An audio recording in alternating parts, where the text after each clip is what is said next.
ఇది వరకు ఉపాధి హామీలో 5 గంటలో 6 గంటలో పని చేసేవాళ్ళు. ఇప్పుడు బీజేపీ పార్టీ తెచ్చే ఈ కొత్త చట్టంలోనట 12 గంటలు పని చేయాలట. వీలవుతుందా? 12 గంటలు మండుటి ఎండలో పోయి పని చేయడానికి ఎంత కష్టం అవుతుంది. ఆడవాళ్ళకు కాదు, కనీసం మగవాళ్లకు కూడా చేత కాదు ఇది. ఇలా ప్రతి విషయంలోనూ ఉపాధి హామీని ఎలాగైనా సరే తొలగించాలి అని అక్కడ ఇక్కడ కత్తెర్లు పెట్టి ఉపాధి హామీని మొత్తానికే లేపేయాలని చూస్తుంది బీజేపీ పార్టీ. ఒక మాట చెప్తున్నారు, 100 రోజులు కాంగ్రెస్ పార్టీ ఇచ్చింది ఉపాధి హామీలో, బీజేపీ పార్టీ తెచ్చే కొత్త చట్టంలో 125 రోజులు ఇస్తాము అని చెప్తున్నారు. ఇదొక్కటే చెప్తున్నారు, 125 రోజులు ఇస్తాము అని అక్కడక్కడ పోస్టర్లు కూడా అంటిస్తున్నారు. చూసారా అన్న, 125 రోజులు ఇస్తారట. ఉపాధి హామీ 100 రోజులు పని అయితే, కాంగ్రెస్ పార్టీ తెచ్చిన పథకంలో 100 రోజులే అయితే, బీజేపీ తెచ్చే కొత్త చట్టంలో మేము 125 రోజులు ఇస్తామని చెప్తున్నారు. అన్న నిజం చెప్తున్నాము, గత సంవత్సరంలో కేవలం 52 రోజులు మాత్రమే పనిచ్చారు మన రాష్ట్రంలో. 100 రోజులు ఎక్కడా పని ఇవ్వలేదు మన రాష్ట్రంలో ఉపాధి హామీకి. అంటే కేవలం 52 రోజులు పని ఇచ్చిన వాళ్ళు మేము 125 రోజులు పని ఇస్తాము అంటే నమ్మడానికి ప్రజలేమన్నా గొర్రెలా పిచ్చివాళ్ళ? కనీసం 100 రోజులు చట్ట ప్రకారం 100 రోజులు పని ఇవ్వాలి, ఎక్కడా ఇవ్వలేదు. కేవలం 52 రోజులే ఇచ్చారు. 100 రోజులు పని కూడా ఇవ్వలేని వాళ్ళు, కేవలం 52 రోజులు పనే ఇచ్చిన వాళ్ళు 125 రోజులు ఇస్తాము అని చెప్తుంటే నమ్మడానికి ప్రజలేం పిచ్చి వాళ్ళు కాదు, వెర్రి వాళ్ళు అంతకంటే కాదు. వీళ్ళు 125 రోజులు మేము పని ఇస్తాము అని చెప్తున్న మాట పూర్తిగా అవాస్తవం, అబద్ధం, మోసం, ఒక బూటకం. దీన్ని ఎవరు కూడా నమ్మకండి. నిజంగానే వీళ్ళకు 125 రోజులు ఇచ్చి నడిపే చిత్తశుద్ధి ఉంటే కనీసం 100 రోజులైనా పోయిన సంవత్సరము ఎందుకు ఇవ్వలేదు? నిజంగానే వీళ్ళకు 125 రోజులు ఇచ్చే చిత్తశుద్ధి ఉండి నడిపే చిత్తశుద్ధి ఉంటే కనీసం ఉన్న జాబ్ కార్డులు కూడా తొలగిస్తున్నారు అంటే వీళ్ళకి ఏమాత్రం చిత్తశుద్ధి ఉన్నట్టు? ఎందుకు తొలగిస్తారు ఇన్ని జాబ్ కార్డులు? 18.5 లక్షల జాబ్ కార్డులు తొలగించారు అంటే వీళ్ళకి నిజంగానే ఉపాధి హామీ నడిపే చిత్తశుద్ధి ఉన్నట్టా లేనట్టా? 100 రోజులు కూడా నడపలేదంటే వీళ్ళకు ఉపాధి హామీ మీద చిత్తశుద్ధి ఉన్నట్టా లేనట్టా? మాటికి లేదు. ఇది కాంగ్రెస్ పార్టీ తెచ్చిన పథకము. దీంట్లో లబ్ధి పొందే వాళ్ళంతా కాంగ్రెస్ పార్టీ వైపు తిరుగుతున్నారు. దీన్ని ఎలాగైనా ఎత్తేయాలి, ఉపాధి హామీ పని లేకుండా చేయాలనే కుట్ర పన్ని చేస్తుంది బీజేపీ పార్టీ. అందుకే ఈ రోజు కనీసం 100% నిధులు ఇచ్చే వాళ్ళు కేవలం 60% ఇస్తామంటున్నారు, మిగతా 40% రాష్ట్రాన్ని పెట్టుకోమంటున్నారు. వాస్తవంగా ఆలోచన చేసి చెప్పండి, మన రాష్ట్రానికి, ఆంధ్ర రాష్ట్రానికి కనీసం ప్రభుత్వ ఉద్యోగస్తులకు జీతాలు ఇవ్వడానికి కూడా డబ్బులు లేవు. ఇప్పటికే 14 లక్షల అప్పుల కుప్ప అయింది మన రాష్ట్రం. జగన్మోహన్ రెడ్డి గారు, చంద్రబాబు గారు అప్పు చేసిన అప్పుల వల్ల కనీసం జీతాలు ఇచ్చుకోవడానికి డబ్బులు లేకపోతే మరి ఉపాధి హామీ పెట్టుకోవడానికి మన రాష్ట్రం దగ్గర డబ్బులు ఉన్నాయా?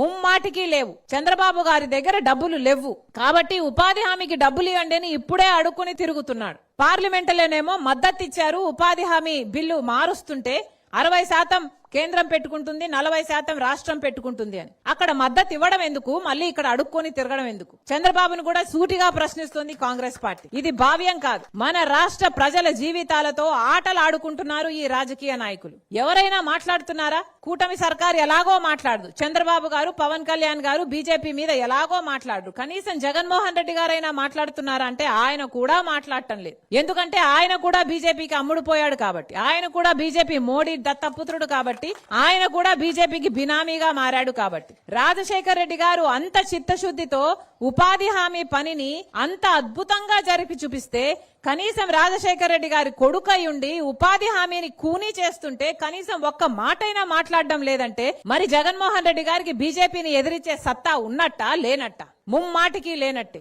అందుకే చెప్తున్నాం, ఈ రోజు ఉపాధి హామీ పథకం నిలబడాలి అని కొట్లాడుతున్న ఏకైక పార్టీ కాంగ్రెస్ పార్టీ. ఈ రోజు ఉపాధి హామీ పథకం లేకపోతే ఎన్నో కుటుంబాలకు కనీసం తినడానికి తిండి కూడా ఉండదు అనే ఈ రోజు కాంగ్రెస్ పార్టీ ఇంత పట్టుపట్టి ఉపాధి హామీ పథకం కోసము కొట్లాడుతుంది. ఇప్పటికే మన రాష్ట్రంలో ఎంతో మంది బిడ్డలు డిగ్రీలు, పీజీలు చదివిన బిడ్డలంతా ఉద్యోగాలు లేక డ్రైవర్లుగానో, గిగ్ వర్కర్లుగానో పనిచేస్తున్నారు. ఇప్పుడు ఈ ఉపాధి హామీ పని కూడా తీసేస్తే ఇక ఆ కుటుంబాలన్నీ ఎలా బతకాలి? కానీ ఏ ప్రభుత్వాలు ఆలోచన చేయటం లేదు, ఏ రాజకీయ పార్టీలు ఆలోచన చేయటం లేదు. ఎవరెవరు వాళ్ళ రాజకీయాల కోసం బీజేపీతో అంటుకట్టుకొని తిరుగుతూనే ఉన్నారు. ఇది ఎక్కడి న్యాయం అని అడుగుతోంది కాంగ్రెస్ పార్టీ. అందుకే ఈ రోజు రాజశేఖర్ రెడ్డి బిడ్డ ఉపాధి హామీ పనిని పరిరక్షించాలి అని ఒక యాత్ర చేపట్టి మీ గ్రామానికి కూడా రావటం జరిగింది. కానీ మేమొక్కలమే కొట్లాడితే సరిపోదు, మీ అందరిలో కూడా చైతన్యం రావాలి. మీ అందరూ కూడా చేయి కలపాలి. ఉపాధి హామీ పని కావాలి అని ఎక్కడ ఏ యంత్రాంగానికి, ఏ అధికారులకు మీరు చెప్పగలరో మీరు కూడా చెప్పాలి. ఉపాధి హామీ పనిని కాపాడుకునే పని అందరము కలిసి చేయాలి. మన రాష్ట్రంలో ఒక్క ఉపాధి హామీ పని సమస్య మాత్రమే లేదు, చాలా సమస్యలున్నాయి. రైతుకు గిట్టుబాటు ధర లేక, మద్దతు ధర కూడా లేక పండించిన పంటను రోడ్ల మీద పోసుకుంటున్నారు. ప్రతి రైతుకు సగటున 2.5 లక్ష అప్పు ఉందని మొన్న ఒక సర్వే చెప్పింది. అంటే అప్పు లేని రైతు లేనే లేడు మన రాష్ట్రంలో. పోనీ బిడ్డలకు ఉద్యోగాలు వస్తున్నాయంటే అది లేదు. పోనీ అమరావతి ఉందా అంటే అది లేదు. పోలవరం పూర్తయిందా అంటే అది లేదు. ప్రత్యేక హోదా వచ్చిందా అంటే అది లేదు. ఇన్ని సమస్యలు ఉన్నాయి మన రాష్ట్రంలో. ఎవరైనా మాట్లాడుతున్నారా? జగన్మోహన్ రెడ్డి గారు కూడా కూటమిలో చేరిపోయినట్టుగానే ఉంది. బీజేపీకి ఎదిరించి ఏ మాట మాట్లాడు. అందుకే ఈ రోజు కాంగ్రెస్ పార్టీ ప్రజల మధ్యలోకి వచ్చింది. ఈ సమస్యలు అన్నిటి మీద పోరాటం చేయాల్సిన అవసరం ఉంది. ప్రతి సంవత్సరం జాబ్ క్యాలెండర్ ఇస్తామని చెప్పారు. జనవరి 1వ తేదీన ఏ సంవత్సరము ఏ ముఖ్యమంత్రి ఇవ్వలేదు. జగన్మోహన్ రెడ్డి గారు ఇవ్వలేదు, చంద్రబాబు గారు అంతకంటే ఇవ్వట్లేదు. ఇది ఎక్కడి న్యాయం అని అడుగుతున్నాం. మనం మరి బిడ్డలన్నీ ఎక్కడికి పోవాలి ఉద్యోగాల కోసం? రాజధాని కోసం కూడా ఇప్పటి వరకు కూడా మనకు నిధులు ఇవ్వాల్సింది పోయి అప్పులుగా ఇస్తున్నారు. మోడీ గారు అప్పు ఇస్తున్నారు. చట్టంలో అది లేదు. మనకు రాజధాని కట్టివ్వాలి అని చట్టం అయితే అప్పులు ఇస్తున్నారు. మరి అప్పులని ఎలా తీర్చుకోవాలి? ఈ భారం అంతా భవిష్యత్ తరాల మీద పడబోతుంది. ఇంకంతా ఎవరు బాధ్యులు? అందుకే చెప్తున్నాం, ఇన్ని సమస్యల మీద పోరాటం చేయటానికి కాంగ్రెస్ పార్టీ సిద్ధంగా ఉంది. కానీ మీ అందరూ కూడా కాంగ్రెస్ పార్టీని బలపరచకపోతే మన రాష్ట్రంలో అభివృద్ధి అంటూ ఉండదు. ఏ కాంగ్రెస్ పార్టీ, రాజశేఖర్ రెడ్డి గారి కాంగ్రెస్ పార్టీ, రాజశేఖర్ రెడ్డి గారు కాంగ్రెస్ పార్టీ నాయకుడు. మళ్ళీ అలాంటి కాంగ్రెస్ పార్టీ అధికారంలోకి వస్తేనే గ్రామాలు బాగుపడతాయి, వ్యవసాయం బాగుపడుతుంది, మన బిడ్డలకు ఉద్యోగాలు వస్తాయి, మనకు రాజధాని వస్తుంది.